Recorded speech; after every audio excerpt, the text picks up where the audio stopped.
अरहंताणम नमो अरहंताणम नमो अरहंताणम। कर्म शरीर को प्रकंपित करने की बात, हमारे प्रकंपन, चाहे शरीर के प्रकंपन, चाहे वाणी के प्रकंपन और चाहे मन के प्रकंपन, चाहे भावों के प्रकंपन, वे सारे प्रकंपन, सारे वाइब्रेशंस भीतर तक जाए तो वे भीतर जाकर और उसको प्रभावित कर सकते। उसके लिए एक प्रक्रिया अपनाना जरूरी है कि कैसे हम भीतर ले जाएं। जो माला जपते हैं, रोज करते हैं, उन्हें भी ध्यान देना चाहिए कि जिससे कर्म की सार्थकता हो, हमारे प्रयत्न की सार्थकता हो। काम भी करते जा रहे हैं, प्रयत्न भी करते जा रहे हैं, शक्ति भी लगा रहे हैं और सार्थकता भी पूरी नहीं हो रही है, तो फिर अंत में यह होता है कि इतने वर्ष हो गए, मिला क्या, क्या मिला मुझे। और इस विचार से कभी कभी आदमी नास्तिकता तक चला जाता है। एक्सट्रीम पॉइंट, जो एक अंतिम बिंदु है, वहां तक चला जाता है कि इतने वर्ष किया, मुझे क्या मिला। 40 वर्ष 50 वर्ष हो गए, धर्म की आराधना कर रहा हूं, माला फेर रहा हूं, जप कर रहा हूं, मुझे मिला क्या। ये चिंतन भ्रांति पैदा कर देता है। तो इसलिए हमें विधि को जानना जरूरी है कि कैसे करें, विधि को जानें। और आज का दिन, जो नए वर्ष का नया दिन है, विधि जाने और फिर वैसा प्रयोग करें। एक वर्ष में आपको पता लगेगा कि मेरी कितनी शक्तियां जागृत हो गई, अब सुप्त नहीं हूं मैं। तो विधि का पहला सूत्र है श्वास की प्रेक्षा, श्वास का ज्ञान करना। सीधा मंत्र का न करें, पहले श्वास का ज्ञान करें। श्वास कैसे लेना, यह बड़ी विद्या है, श्वास की विद्या। इसको सीख जाए, श्वास लेने की कला सीख जाए, कि श्वास कैसे लेना चाहिए। और फिर श्वास के भी अनेक विद्याएं हैं, वो श्वास के भी अनेक रहस्य हैं। जो एक श्वास की रिदम, लय होती है, हमारे ब्रेन की रिदम, ब्रेन रिदम और श्वास की रिदम। ब्रेन की लय यानी मस्तिष्क की लय और श्वास की लय, ये दोनों लय जब मिल जाती है तो फिर शक्ति जागरण का सूत्र रहस्य हमारी पकड़ में आ जाता है। लयबद्ध दीर्घ श्वास, हम लंबा श्वास लें और लयबद्ध एक समान चलता है। यदि 5 सेकंड में श्वास लिया,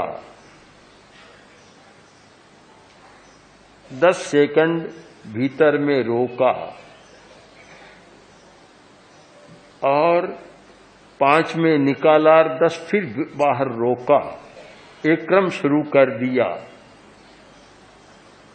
25-30 सेकंड का एक श्वास क्रम शुरू कर दिया। अगर 10 मिनट प्रयोग करें तो बराबर वही क्रम चले तो श्वास की लय हो जाती है, लयबद्ध श्वास हो जाता है। कभी तो 5 सेकंड में लिया, कभी 2 सेकंड में लिया और कभी 20 सेकंड में लिया, लय भंग हो जाती है और वहां शक्ति का जागरण नहीं होता। आपको पता है, जब कूच करते हैं सैनिक, उनके पैरों की भी लय होती, लय बन जाती है। चाहे पुलिस के सिपाही या और कोई भी प्रशिक्षित व्यक्ति जब कूच करते हैं और लयबद्ध चलते हैं, उसकी आवाज सुनाई देती है, घोड़े की ताप सुनाई देती है, वैसे उनके पैरों की भी आहट और आवाज सुनाई देती है, क्योंकि वह लयबद्ध हो जाती है। और यह भी पता होगा, रास्ते में पुल आ गया, गति बदल देते हैं, वहां लयबद्ध नहीं चलते, पुल को भी खतरा हो सकता है, क्योंकि लयबद्ध होने में इतनी ऊर्जा इकट्ठी होती है कि पुल को भी खतरा पैदा हो सकता है। लयबद्ध मंत्रोच्चार करने में भी खतरा होता है कि पूरी सावधानी से मकान कमजोर है और वहां बैठकर लयबद्ध किया तो हो सकता है कोई खतरा भी पैदा हो जाए। तो लयबद्ध करने में हमारी ऊर्जा इकट्ठी होती है। तो लयबद्ध श्वास का प्रयोग यह मंत्र के लिए पहली शर्त है। फिर उच्चारण की भी लय हो, लय के साथ उच्चारण चले। उच्चारण का भी बड़ा महत्व है। श्वास, उच्चारण और भावना, ये तीन हमारी शक्तियों को जगाने वाले हैं। उच्चारण कैसे करें? उच्चारण में शब्दों का सही उच्चारण हो, सम्यक उच्चारण हो, विधि पूर्वक उच्चारण हो, पद भी शुद्ध होना चाहिए और लय में भी समानता होनी चाहिए। उच्चारण अगर सही है तो वह भी शक्ति पैदा करता है। फिर भावना, श्वास, उच्चारण और भावना साथ में जुड़ जाती है तो बहुत बड़ी शक्ति और ऊर्जा का भंडार हमारे हाथ में आ जाता है। तीनों का योग, कोई भी मंत्र ले लें, नमस्कार महामंत्र लें, चाहे बौद्धों का मंत्र ओम मणिपद में हुम ले, चाहे गायत्री मंत्र ओम भूर्भुवस्वः गायत्री मंत्र ले, कोई भी मंत्र लें, चाहे साबर मंत्र लें, चाहे इस मुसलमानी मंत्र लें, कोई भी मंत्र लें, मंत्र के साथ श्वास को जोड़ें। नमस्कार महामंत्र का बहुत लोग जप करते हैं, माला फेरते हैं। मैंने अनेक लोगों से पूछा, हमारे मुनियों से भी पूछा। एक साध्वी जी ने कहा कि नमस्कार महामंत्र की माला में कितने 3 मिनट, कितने बताए, 3 ही बताए होंगे शायद, कि 3 मिनट में माला पूरी हो जाती है। दक्षता तो है कि 3 मिनट में पूरी हो जाती है, पर जो मिलना चाहिए वह तो नहीं मिलता 3 मिनट से। एक नमस्कार महामंत्र की माला जो विधि बतलाई गई कि श्वास के साथ, सम्यक उच्चारण के साथ और भावना के साथ करे तो एक नमस्कार महामंत्र की माला के लिए कम से कम आधा घंटा का समय तो चाहिए, तब वह ठीक होता है। और वह होता है तब कुछ समय के बाद अनुभव होता है कि मेरी शक्तियां जागृत हो रही, नहीं तो जागृत नहीं होती। हम लोग प्रेक्षा ध्यान में प्रयोग कराते हैं कि श्वास के साथ कि नमो अरहंताणं का उच्चारण किया, एक श्वास में उच्चारण करो, श्वास लो और उच्चारण करो। फिर कुछ समय के बाद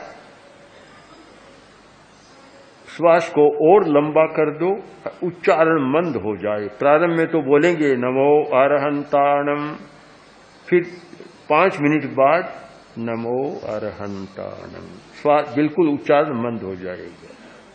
और फिर 5 मिनट बाद उच्चारण ऐसा होगा तो सुनाई नहीं देगा, होठ भी नहीं हिलेंगे, एकदम मंद उच्चारण, आंतरिक उच्चारण हो जाएगा। और फिर 5-10 मिनट बाद उच्चारण बंद हो जाएगा और केवल अक्षर बंद आंखों के सामने आ जाएंगे, आंखें बंद, और फिर वे अक्षर लिखे हुए आकाश मंडल में दिखाई दे रही।